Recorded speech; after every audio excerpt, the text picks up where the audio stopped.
y diferentes puntos de vista e incluso ideologías, ¿no? Y yo te tengo aquí apuntado varias cosas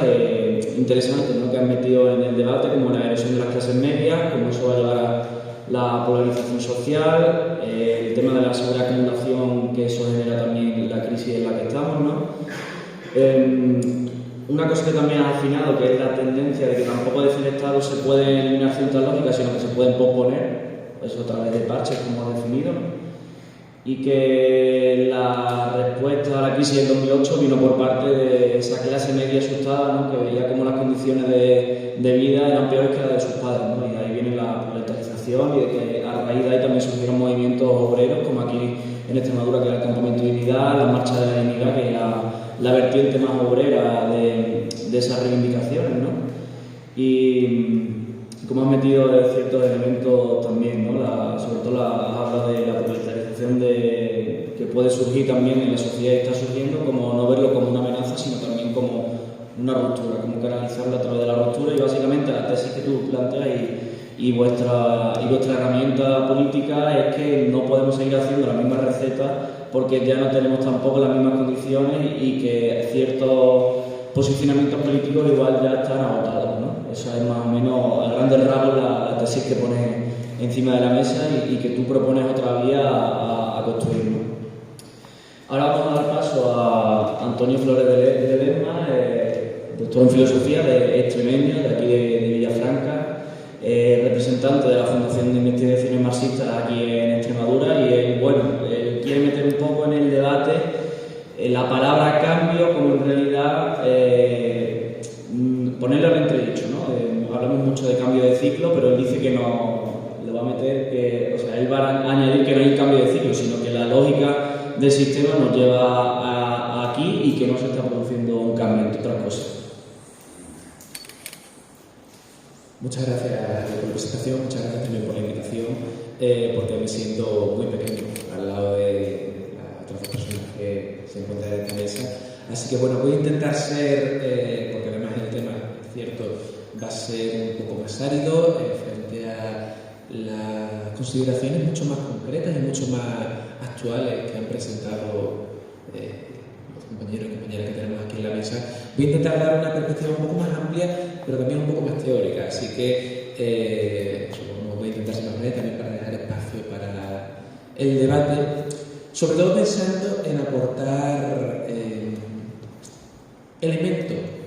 herramientas que nos permita pensar no solamente desde nuestra actualidad, sino que nos permita pensar, como se ha aludido ya, sistémicamente. Al final, cuando nos esforzamos mucho en pensar en alternativas políticas y en alternativas y en la acción política misma que llevamos en nuestro día a día, tendemos a pensar dentro de un marco muy específico que es el que nos obliga a la actualidad y sobre todo también que nos obliga a nuestra propia biografía política y nuestra propia biografía sociocultural.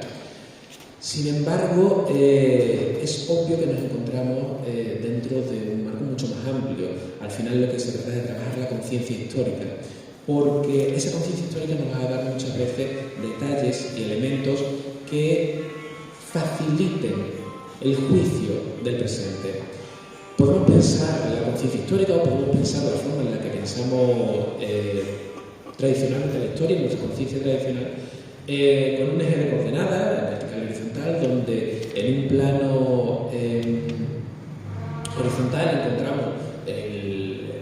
la historia diacrónica, en los izquierdos encontramos la historia diacrónica, es decir, el curso de la historia que nos ha llevado hasta este punto, y desde un punto de vista más sincrónico, el momento clave en el que nos encontramos ahora. Hay que pensar, y esto muchas veces somos conscientes de la historia en la que nos encontramos, somos conscientes de la biografía histórica que vivimos, pero no tenemos por qué ser conscientes de los vectores que nos han llevado a esta conciencia histórica. Al pensar la historia de forma sincrónica, lo pensamos desde un punto, y sin embargo tal vez no somos capaces de ver de dónde vienen estos elementos. El momento histórico que se vive no es homogéneo, no es plano, es un palimpsesto, que un palimpsesto en arte es un cuadro o es un texto,